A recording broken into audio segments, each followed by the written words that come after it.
औज़ुबिल्लाहिमिनश्शैतानिर्रजीम बिस्मिल्लाहिर्रहमानिर्रहीम। जुमे जूं सुन्नतूं जेके जुमे मंझि सुन्नतूं आहिनि उन्हनि जे बारे में हदीसनि जे मुताबिक़ बयानु। त जुमे जो ॾींहुं इस्लाम जी अज़ीम शाइर मां आहे।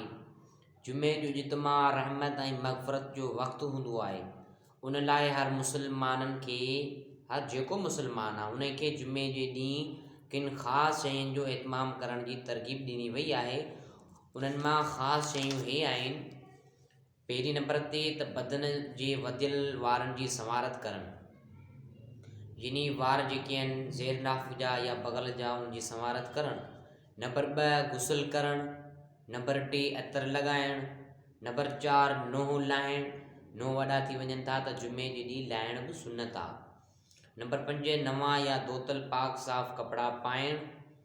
नंबर 6 नमाज़ जुमे लाइ जल्दी न करणु, यानी घणा माण्हू कोशिशि कंदा आहिनि त ख़ुतबो हली वेंदो आहे पोइ फ़र्ज़ जे टाइम पहुचंदा आहिनि, पर इहो सुठो अमल न आहे। बहितर तरीक़ो इहो ई आहे त वेंजी सवेंजी गुसल करे नवां या धोतल कपिड़ा पाराए जल्दी मस्जिद गाह में पहुचे। नंबर 7 क़ुरान मजीद जी तिलावत करणु। जुमे जे ॾींहुं टाइम कढी नमाज़ खां बाद में तिलावत करे सूरह कहफ़ जी या अॻियां करे त सवाबु मिलंदो। नंबर 8 सालिहिन जी ज़ियारत करणु, मतिलबु त माउ पीउ वॾा अज़ीम रिश्ता आहिनि उन्हनि जी ज़ियारत करणु। नंबर 9 अबे अम्मा जी क़बर मुबारक जी ज़ियारत करणु। जुमे जी नमाज़ खां बाद में मां कोशिशि करे त पंहिंजी माउ ऐं पीउ जी क़बर ते वञी ज़ियारत करे ऐं दुआ घुरे।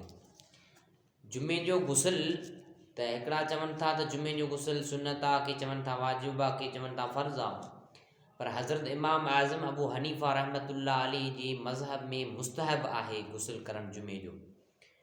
ऐं जॾहिं त हज़रत इमाम मालिक रहमतुल्लाह अलैह वटि जुमे जो गुसल फ़र्ज़ु आहे। उन्हनि बुख़ारी मुस्लिम निसाई वग़ैरह में सैयदना अबू सईद ख़ुदरी रज़ी अल्लाह तआला अन्हु खां मरवी इन हदीस मां दलील वरितो आहे त रसूलुल्लाह सल्लल्लाहु अलैहि वसल्लम फरमायो, गुस्लो यौमिल जोमुअती वाजिबुन अला मुहतलिमिन। सही बुख़ारी ऐं निसाई जे अंदरि ही हदीस आहे त हुज़ूर साईं फरमाइनि था जुमे जे ॾींहुं हर बालिग़ ते गुसल करणु वाजिबु आहे। त असां मुस्लमाननि खे खपे त जुमे जे ॾींहुं गुसल करियूं ऐं तयारी फुल करे अतर लॻाए नोहो लाहे ॾंदण करे वेंजी सवेंजी पाक साफ़ थी जुमे जे तरफ़ अचूं ऐं कोशिशि इहा ई कयूं त मस्जिद जे तरफ़ अॻु में अचूं। अञा इमामत शुरू न थी हुजे, ख़ुतबो न शुरू थियो हुजे, बयानु हले त असां कंहिं ख़तीब जूं सुठियूं ॻाल्हियूं सुठियूं दीनी इस्लाही ॻाल्हियूं प्रायूं हासिलु कयूं, पंहिंजे माइंड में ज़हन में रखूं त इमाम छा थो चवे नमाज़ जे मुतालिक़ या कंहिंजे बारे में बयानु थो ॾिए त असांखे ॿुधणु खपे। त असां मुस्लमाननि ते जुमे जी नमाज़ ज़रूरी आहे, पढ़णु खपे।